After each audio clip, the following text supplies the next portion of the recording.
Do you like NASCAR? Do you like a tribe called Quest? Well, you gonna love the Urban Conservative.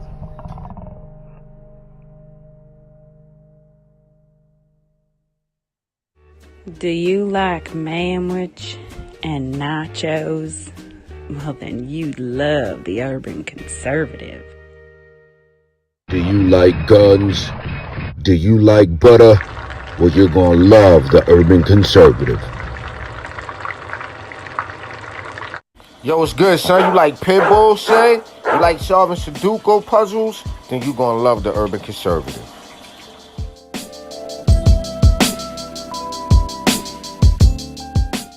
Hey, buddy, if your car making a sound like this, you might want to get you some power steering fluid and check out the Urban Conservative podcast. Are you repulsed by the idea of drag queen story time at your local library, but enjoy Carol Baskin TikTok memes? Then you would enjoy the Urban Conservative.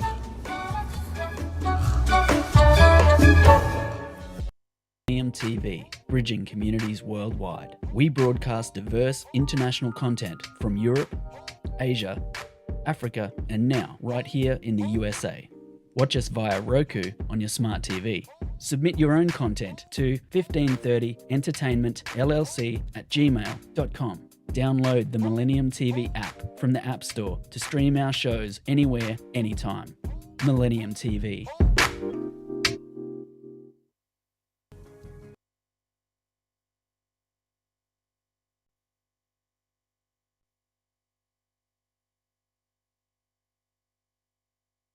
This season of the Urban Conservative Podcast is brought to you by Newton for Senate, working to improve education, reduce taxes, and keep North Carolina #1 for business. Find out more at newtonforsenate.com. This episode of the Urban Conservative has also been sponsored by Case Technology Consulting. Help your business get value out of its data and become more efficient and streamlined. Case Technology Consulting. Check out the link in the description.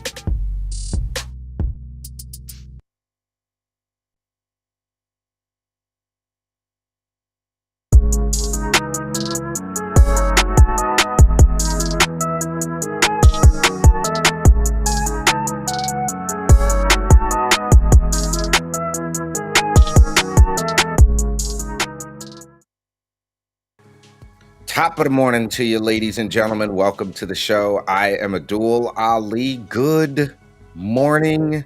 I hope you are staying as dry as possible if you are in North Carolina, because we're getting inundated with the wetness right now. But I hope everybody is doing well. Got yourself a good cup of coffee. Want to give a big shout out to our friends and family and all our supporters that check out the show. If you haven't done so already, please jump on over to tuconservative.com. Get yourself a membership. That way you can help us keep doing what we do, spreading conservatism to urban communities across the country. Secondly, I want to give a big thank you to our friends and family over at Millennium TV. Make sure you get your Millennium TV 24 app so that you can watch us on your Roku, Amazon, and Apple smart TVs, as well as your Samsung smart TVs. You can always go to millenniumnewstv24.com. Check that out as well. Great start to the year, folks. I had my first executive committee meeting last night. Shouts out to Representative-elect Kevin Crutchfield. His wife was unanimously appointed to our executive committee in Cabarrus County last night. So shouts out to her and everybody that came out to support. I know a lot of GOPs are in, we're all watching with bated breath for 12 o'clock noon today. And we're going to talk about that in just a minute. Mugshot of the day. We're back at our TUC mug. We're regular mugging it for today. Don't forget, send us a picture of you with your favorite coffee mug, and we'll get you posted on the show for our mugshot of the week. Submit that to tuconservative@gmail.com. So without further ado, we have a very interesting show for you. We're going to spend some time talking politics with a very good friend of the show, someone I highly respect. I've seen all over North Carolina doing her thing. We actually had a chance to cross-promote as a district chair and I as a county chair to go to each other's events. So I'm excited for this conversation. If you listen, You don't want to miss this. You're going to want to hit that share button, folks. This is one you're going to want to make sure that you tell people is happening as soon as the conversation starts. I am so proud to have with us this morning for top of the morning our good friend Michele Woodhouse. Welcome to the show, Miss Michele. No, good morning. Thank you so much for having me. Happy New Year. Happy New Year to you. Okay, so you coffee mugging it this morning. What you got for us? I am. Adventure is out there. Nice. Yeah. Got your mug shot for the day. I am sipping an exclusive French Express blend, so shouts out to French Express for their support. If you're in the Cabarrus County area, stop by any French Express location, get yourself some coffee. So Michele, we have over the last 2 days and prepping to get you on the show have had some interesting conversations. I think we start with the elephant in the room, which is DC is a mess. The House of Representatives is an absolute mess, no? Well, I don't think it's a mess, actually. I love what's happening. I think this is really what the grassroots in this party wanted to see happen. Mitch McConnell, Kevin McCarthy, and Ronna McDaniel all promised a red tsunami to the conservative voters across this country, and they didn't deliver. And in the private sector, where I come from, where you come from, where your listeners come from, if your top 3 executives don't deliver, you don't promote them. And so I think that's where we're sitting right now. And I'm looking at some of the people, North Carolina's own Dan Bishop up there fighting to get a true conservative Speaker of the House. I think it's great. I think it's great for democracy, but I also think it's really the shot in the arm that the grassroots needed so that they can feel valued over the establishment wing of this party. Absolutely. Now, you mentioned our good friend Dan Bishop. He's got a piece of my county now, so I could technically say I'm one of his county chairmen. Dan is an absolutely amazing representative. He's up there fighting for us. What do you think about this idea that Jim Jordan, as great of a representative as he is, only got 20 votes? What do you chalk that up to?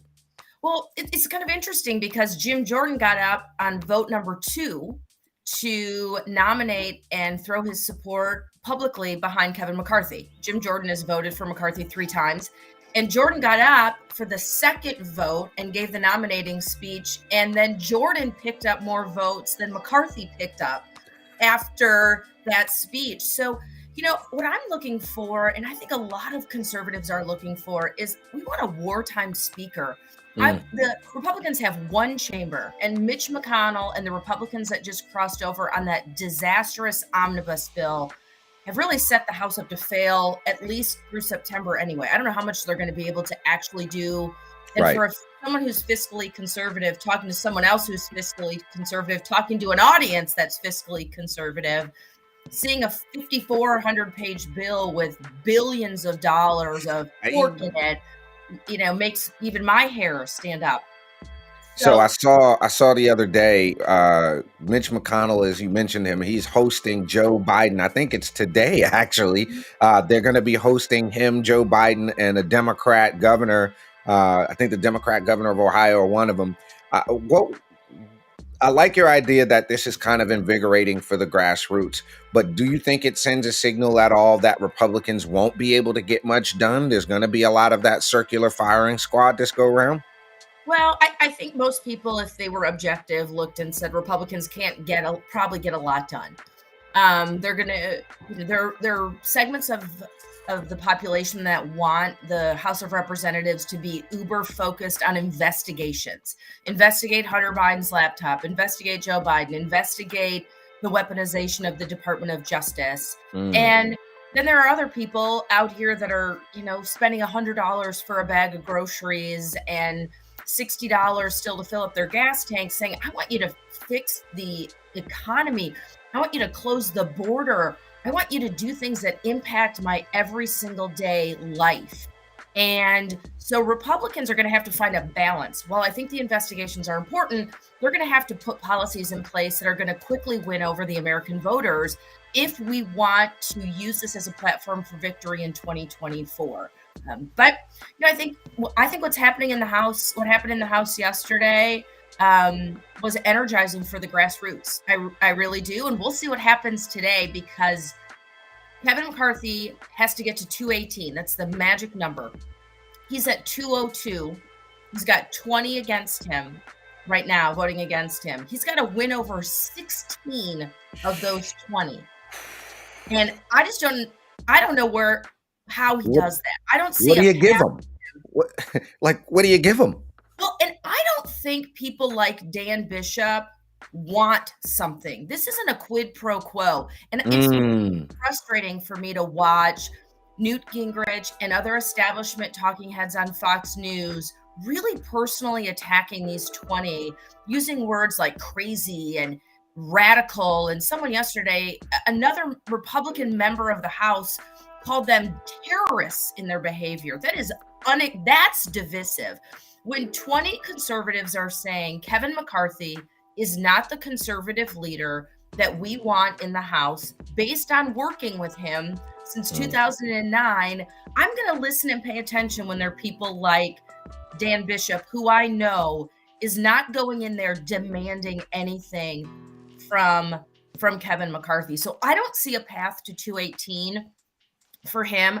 I think one of the things I would encourage everyone to watch, the person that really was surprising yesterday in the third vote. Now recognize this hasn't happened in 100 years. So this is crazy to watch anyway. Representative Byron Donalds had voted for Kevin McCarthy twice. And then on the third vote, he switched his vote to Jim Jordan. And he came out publicly and said, I don't think Kevin has the votes to get to 218.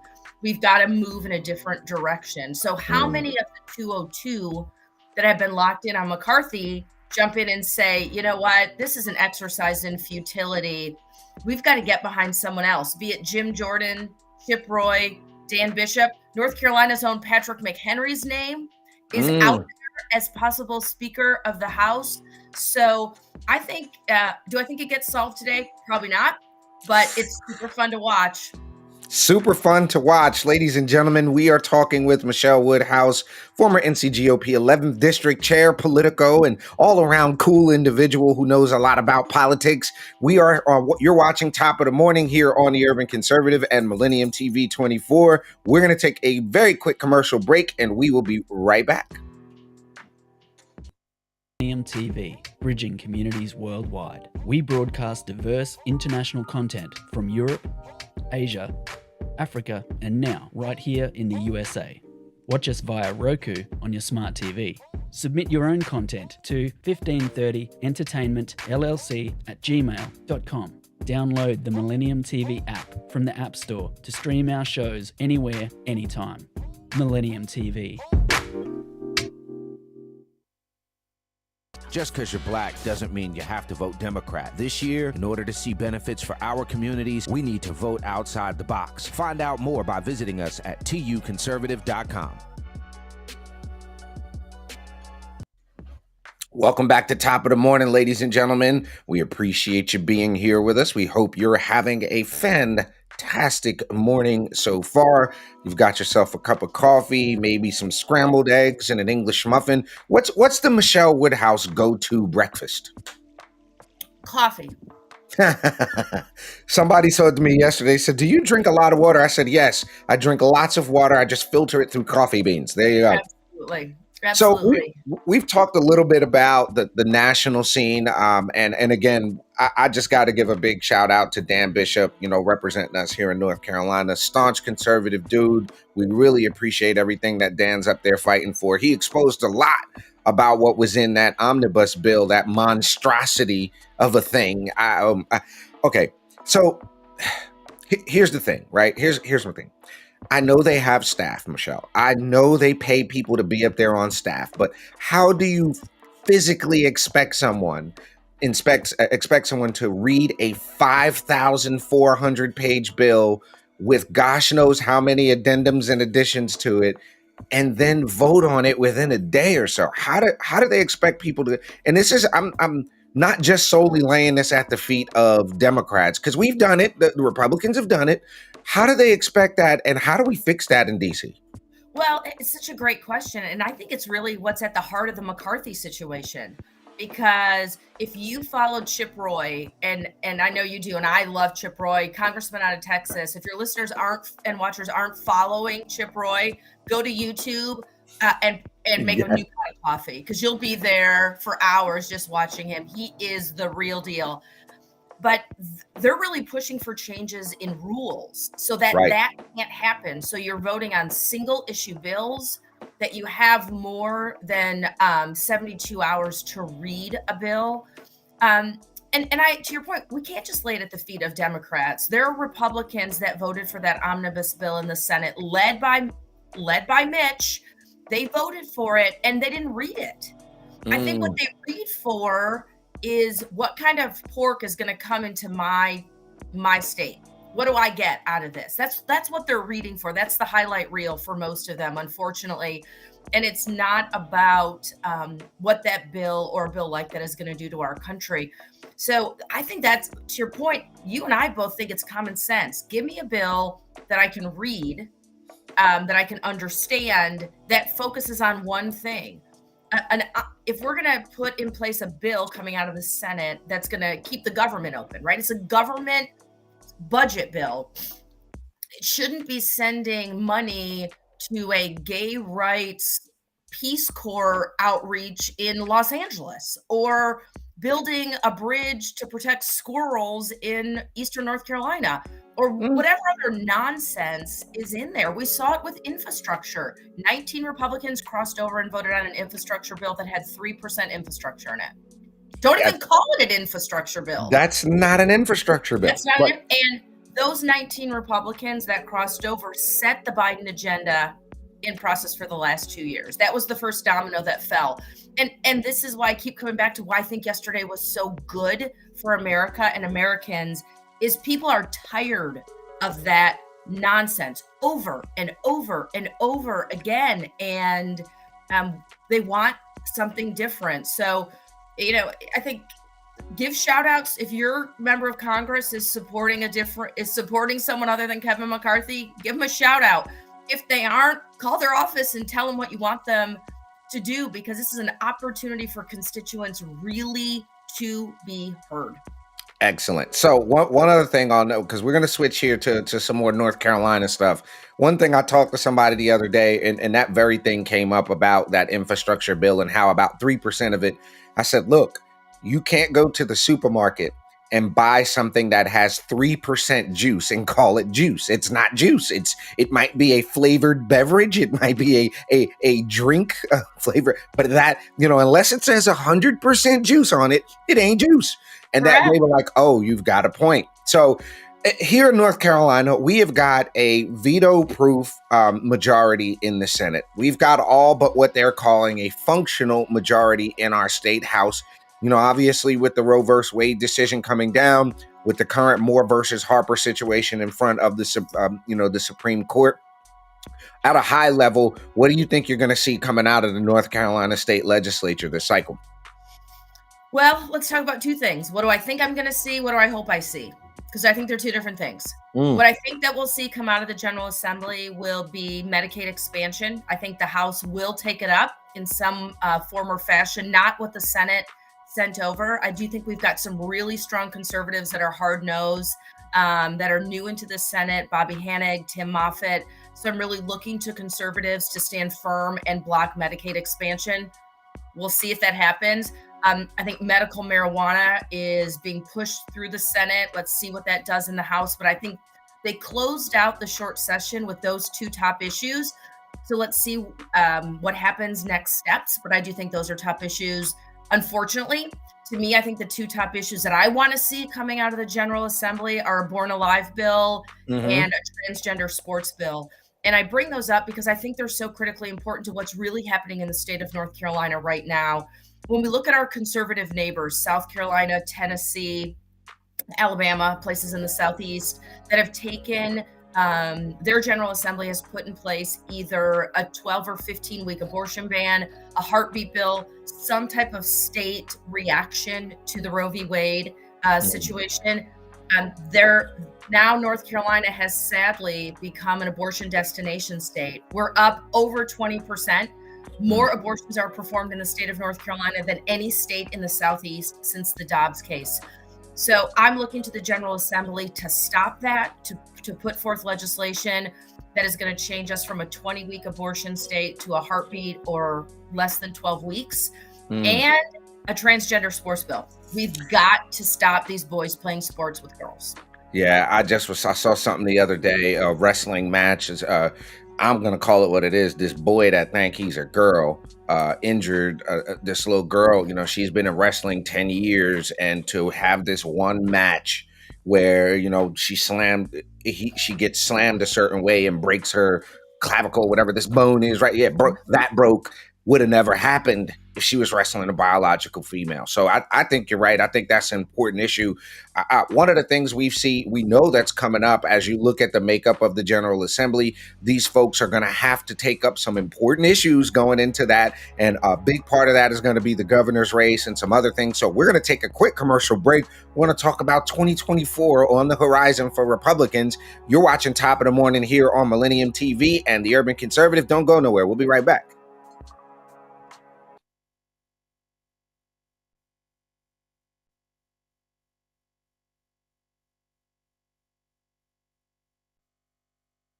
This season of the Urban Conservative Podcast is brought to you by Newton for Senate, working to improve education, reduce taxes, and keep North Carolina #1 for business. Find out more at newtonforsenate.com.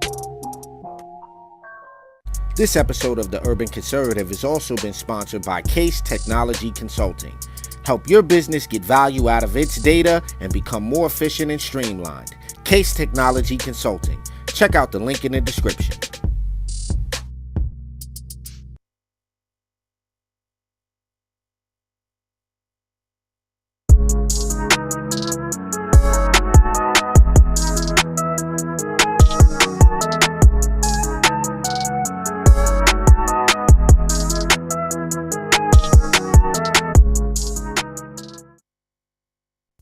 Welcome back to Top of the Morning, ladies and gentlemen. I'm your host, Addul Ali. You're watching on Millennium TV 24 on your Amazon, Apple, or Roku TV, and on your Samsung Smart TV. Make sure you get that Millennium 24 app so that you can watch our content anytime, anywhere. Big shouts out to Noor and Stu and the whole team over at Millennium 24. And big up to my brother Raheem running production in the background. We appreciate the love, bro. Again, mugshot today. We on TUC Mug, ladies and gentlemen. If you want one of these, jump on over to tuconservative.com. Get yourself a membership. You get yourself a mug.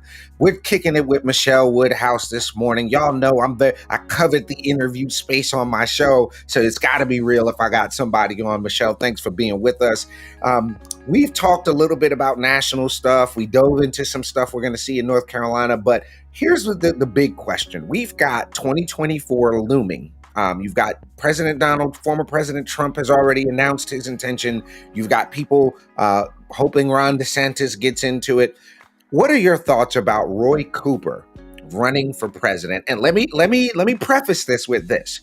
He can take credit for all of the work that the economic work that Republicans have done in the General Assembly. When we have the size of the budget we do and the large surplus we have, that makes a strong case for him as a guy that can work across the aisle and blah, blah, blah. We know that's a load of crap, but what is your take on Cooper as a potential presidential candidate? I think Roy Cooper checks a lot of boxes for the Democrats, and he is, love him or hate him from a policy standpoint, Roy Cooper is charming and he's charismatic and he's an excellent speaker and he evokes trust.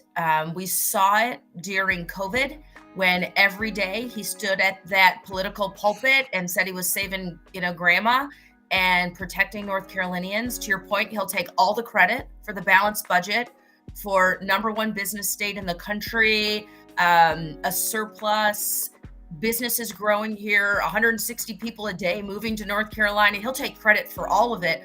And what he wants as his legacy is Medicaid expansion. That's what he wants. He's never wavered since he moved into the governor's mansion, which is why I'm hoping that the Republican Senate will block that from happening, because that's what Cooper wants. I think Roy Cooper is definitely on the radar. He was a name tossed around when Biden was running as a vice presidential running mate. But I mean, they had different plans. They wanted a woman in that spot for sure. So we have the ever charming Kamala, but Cooper will. I think he's definitely going to be on the national scene. Whether he runs for president or ends up in something else is yet to be seen. But I think we've got to be aware that that's probably forthcoming. Something on the national scene for him. And you and I, we've talked about it. Cooper is policy-wise can't stand where he is. He presents himself as a moderate, but he governs as a liberal. If you look at what he does. He's a contrarian. He's difficult. He primaried people in his own party because they voted with Republicans on a really good budget. That was a lot of what he wanted in the budget anyway, but people crossed him and he brought them into their office and introduced them to who he was going to run against them. And I mean, he's dirty. He's bare knuckled. There's no question about it. But if he ran for governor today in North Carolina, if term limiting allowed him to do that, he would win. So the one thing that, and I know this is going to sound mean, but it terrifies me at how smooth the guy is. Like, I've seen him at events. It's terrifying how charming and likable the guy is. But to your point, to politely bring you into the room and introduce you to the person that's about to primary you, that's House of Cards-ish diabolical to me. You know what I'm saying? But one thing I'm looking at is this, and I heard this. Tell me if you've heard this.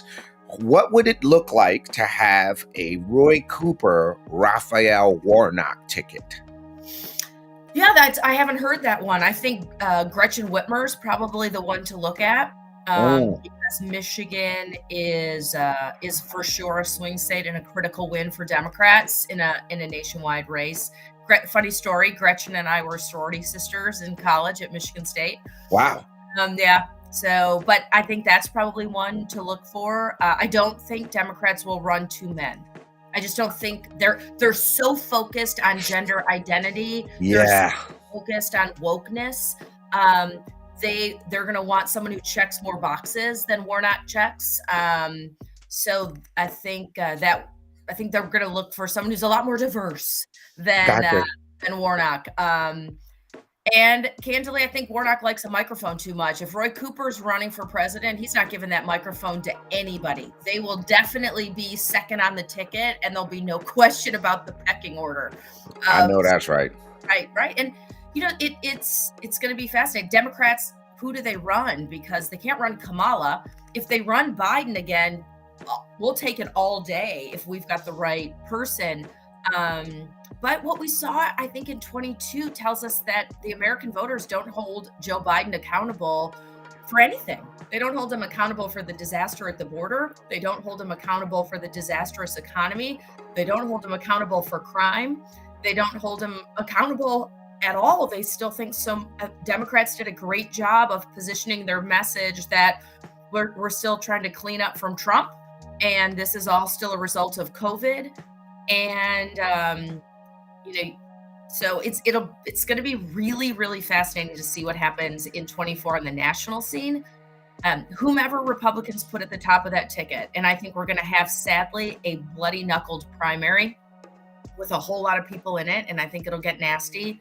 But we have to be so smart in who we vote for in those primaries, because whomever comes out at the top of that ballot, especially in a state like North Carolina, will determine everything down ballot. If we have any shot of putting a Republican in the governor's mansion, we have to make sure the right Republican is running for president, because there'll be a lot of anti-votes if it's the wrong person. Absolutely. So look, ladies and gentlemen, we have been kicking it this morning with Michele Woodhouse, who knows all things politics. Quick lightning round for you. Quick lightning round. So first time on our morning show, you've got to go through the lightning round before we get out of here. So first thing, hamburger or hot dog lady? Vegan. Vegan. Okay. Are you a Beyond Meat person, or are you no Beyond Meat? Okay. Vegan means no cheese too, correct? I have no cheese. I do eat some, so we're a little modified. I do eat fish now, but I was strictly vegan for 10 years. So no dairy. All right, so you're a pesco lady. Mm, All yeah. right, real quick. So Michele, we really appreciate having you on the show. We want you to come back. We definitely want to talk more with you. We'll bring you back on the show soon. How can people follow you, keep up with all things Michele Woodhouse? Oh my gosh, it's so sweet. And I've had such a great time, and congratulations. I'm sorry, the lightning round was only one question because I threw off the hamburger or hot dog. You did. You threw it off. It's okay. We'll recircle. It's all right. Well, yeah, we'll come up with some other things, tofu or seitan. Soy. Wait. So here's my thing, right? I've tried the tofu. The consistency. I can't. I'll make you something. I promise. You'll love Okay, it. I gotta jump in. Interruption from the studio. Foul on the play. Lightning round didn't make it. I got you on the vegan questions. Red beans or black beans? Oh, black beans. Okay. Mhm. You're a black bean person. Chipotle or no Chipotle? Ooh, Chipotle. Chipotle. Okay. Vegan cheese or just opt out of the cheese? Oh, cashew vegan cheese. Yeah, I live near Asheville, so I have vegan cheeseries. I don't think that's a word, but we have It is an now. amazing place in Asheville called Dare, and they make their own amazing cashew vegan cheese. And I pass it, people come to my house and they're like, and then they eat it. They're like, oh, wow. It's kind of like tofu. If you don't know you're eating it and someone who's really good puts it into something, all of a sudden you're like, well, that's delicious. Okay. So, Nike or Adidas? Nike. Okay. Stallone or Schwarzenegger? Oh, I think Rocky all the way. Okay. She's a Rocky lady. All right. All right, Good to what else know. You got, Ali? You got another one? Who was so last question here. Okay. It has to go down. There's no talking your way out of it. You're getting into a physical altercation. It's just there's no diplomacy is not to be had, and you have two people to pick from. You have Michelle Obama or Ivanka Trump. Who do you want in the fight with you? Or Melania Trump, I'm sorry. You got Melania and you got Michelle Obama. Who do you want in the fight? And we're having a physical fight. You have to fight your way out. There's no ifs, ands, or buts about it. Michelle Obama, and I'm hiding behind her 100%. I figured you would say that. Ladies and gentlemen. Great answer. Great answer. Ladies and gentlemen, you've been watching Top of the Morning here on Millennium TV and on the Urban Conservative. We've been kicking it with Michele Woodhouse. We will definitely have you back on the show. We appreciate you coming in to kick it. Ladies and gentlemen, make sure you're right back here tomorrow morning, 8 a.m. for Top of the Morning, and every Monday night at 8 p.m. for the Urban Conservative Podcast. Thank you to all of our underwriters and sponsors. If you want to sponsor an episode or underwrite a season of the Urban Conservative, please visit us, tuconservative.com. For my twin brother Raheem Soto and our guest Michele Woodhouse, y'all have an amazing day, and we'll see you back here tomorrow morning on Top of the Morning. Peace and love, y'all.